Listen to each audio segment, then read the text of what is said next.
Welcome back to Mindfulness and Money. This module is specifically for entrepreneurs, and we'd like to thank the support of Interact. My name is Melissa Allen. I'm an entrepreneur, executive director, and investor. And I'm Dr. Jeffrey Overall. I'm a professor of entrepreneurship at Ontario Tech University, and I'm also an entrepreneur. So Melissa and I wanted to talk about some of the psychological aspects of entrepreneurship, which aren't necessarily spoken about as frequently as some of the other areas of entrepreneurship, like the success part. And one of the areas that contribute to some of the psychological aspects of entrepreneurship is failure. As successful entrepreneurs experience in their careers, they often experience failure. Melissa, what do you think about that? I totally echo what you say, that failure is a big part of what takes the psychological toll on entrepreneurs, especially new entrepreneurs.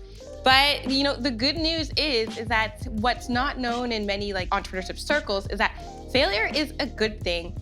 When I'm talking to a founder who I potentially might invest in, if I hear that they had one or two businesses beforehand that actually failed, my eyes light up. To me, that's a good thing because they've done it before, they've learned what works and what doesn't work, and they've also built that resiliency muscle. So to me, as an investor looking through that lens, failure is actually a good thing. So as an entrepreneurship professor, I see that students have a lot of fear around failure, and that has a significant impact on their mental health, which nobody talks about. And the data around that is mind-blowing. In terms of entrepreneurs compared to the general public, they're 2 times more likely to suffer from a mental health disorder. And they're also 2 times more likely to require psychiatric hospitalization, 2 times more likely to require support for substance abuse. They're 10 times more likely to suffer from bipolar disorder. That stat is so alarming. And then when you add to that, there's another layer of being racialized and an entrepreneur. So there's not only you having stress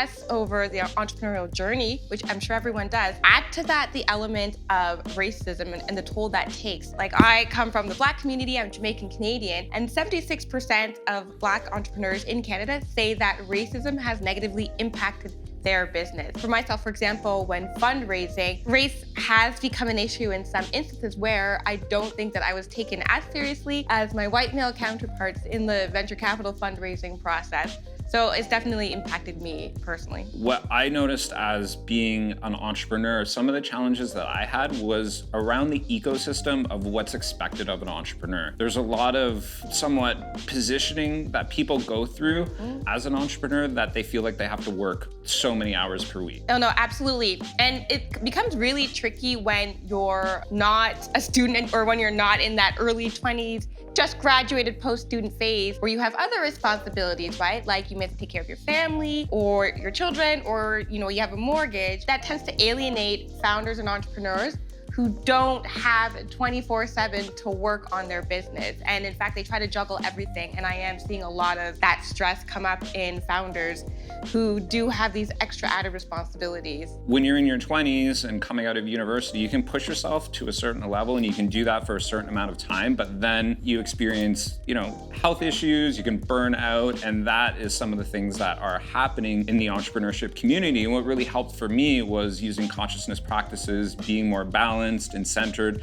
to stay away from some of the toxic norms that aren't really discussed in the entrepreneurial ecosystem around just pushing yourself or grinding yourself for so many hours. Absolutely. And I know several entrepreneurs in their 20s, even those who are successful entrepreneurs, who are still physically and mentally recovering from how much they pushed themselves in their 20s. So it pays off to really incorporate mindfulness activities, which we'll talk about later, into your life as you're building your businesses. When entrepreneurs become successful, which is what happens, or that process to become successful, there's an adrenaline that comes with that. It makes you feel good that you've done something. Earlier in my career as an entrepreneur, I was traveling a lot and I was pushing myself, working 65, 70 hours a week, and then I would just keep doing it. And it was the international travel and having these meetings that would kind of push me and strive me to do more and more and more. And a lot of it was because I was learning. I was learning so much and I was experiencing so much that I just wanted to keep going and going and going. But as a result of that, I started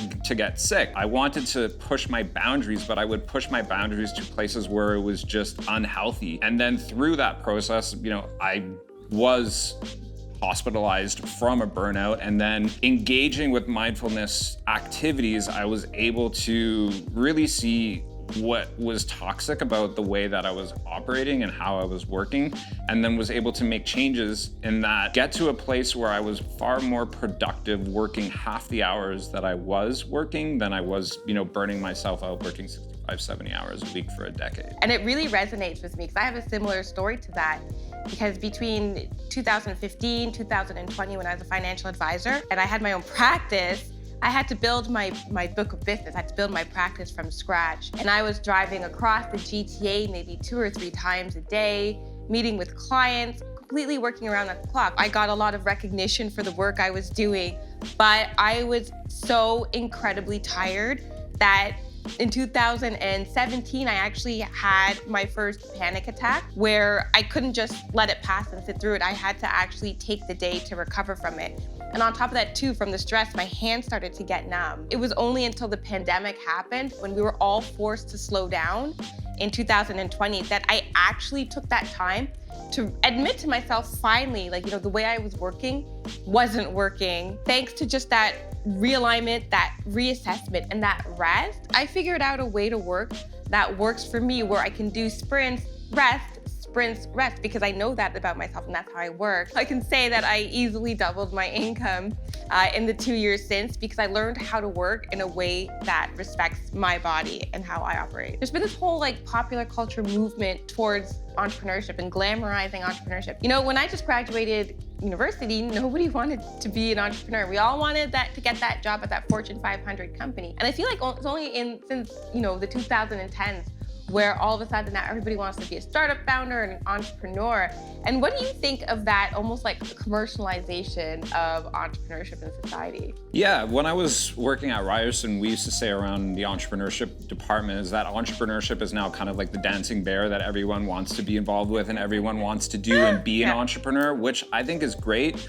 I think entrepreneurship is important and vital to our society, but it does cause a bit of dissonance for people that come from, communities where entrepreneurship might be not really looked at as a career choice. Yeah, and I can tell you that from my own perspective too. So did the right thing. I didn't go into sciences, but I went into business school, graduated. I got that 9 to 5 at a Fortune 500 company. And that's how you know you made it in my family. I come from an immigrant Jamaican family.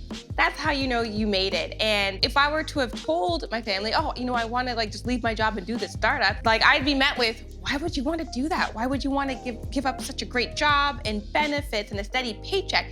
Plus, you have to think about your siblings. You need to help them as well. And what about your family back home? There's a lot of responsibilities that first generation young people here in Canada and in North America as well, that they experience being the first one in their family to do something in their new home. And so there's a lot of that, that push and pull, we see in the mainstream media, that entrepreneurship, that's the place to be. You can be fabulously wealthy. Of course, there's a lot of risk.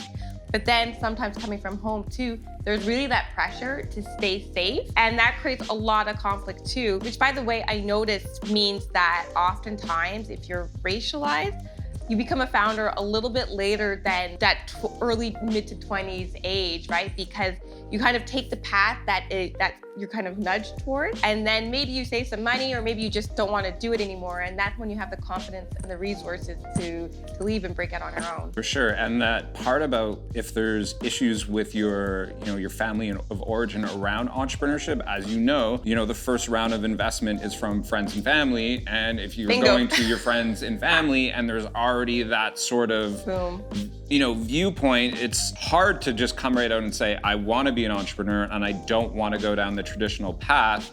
And by the way, can you lend me some money?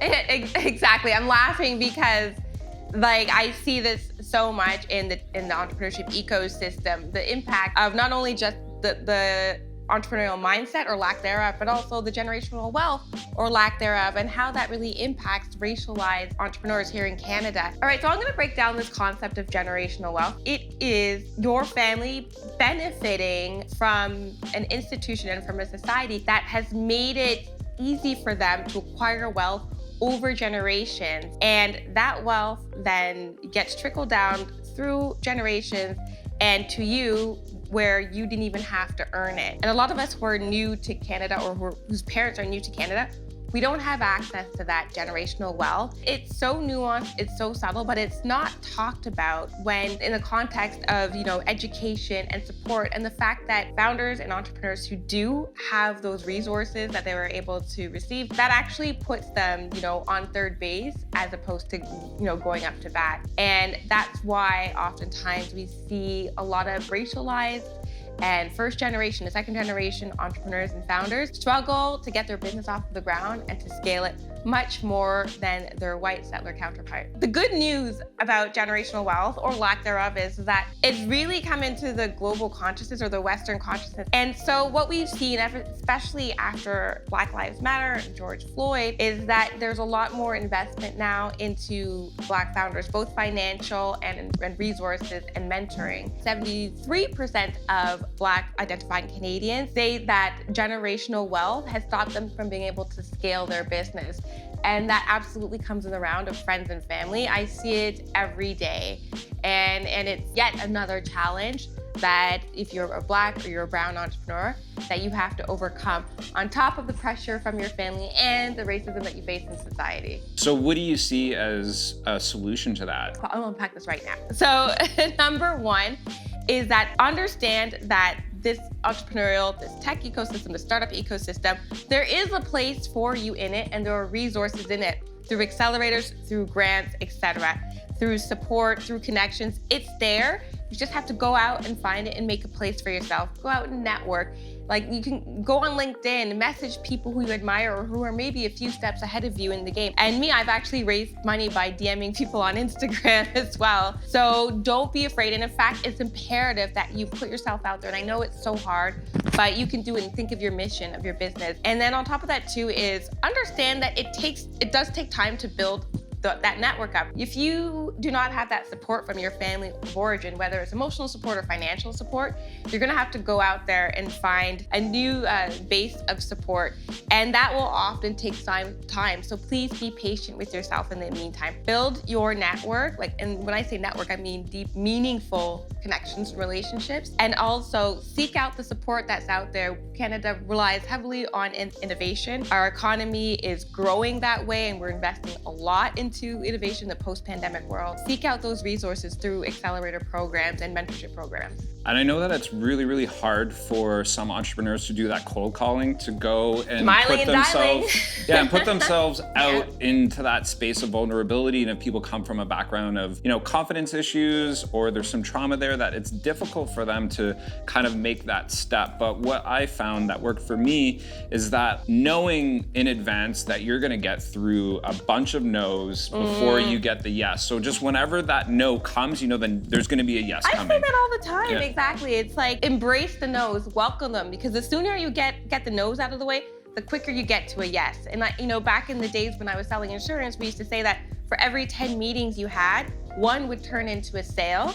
And that actually applies to many different areas of selling or pitching somebody. So if you could get those 9 no's out of the way to get to that 10, just know that it's around the corner, it's coming. Getting back to that point about the issues at home with family, is that sometimes, we're raised in a way where you have to be a doctor, or you have to be a lawyer, or you have to be a certain way. And sometimes those situations don't necessarily fit properly. They're not who our essence is, and it doesn't really represent us in the best way possible. I experienced a situation where, I dropped out of community college when I was 19 years old because I just didn't like the career path that I was kind of embarking on.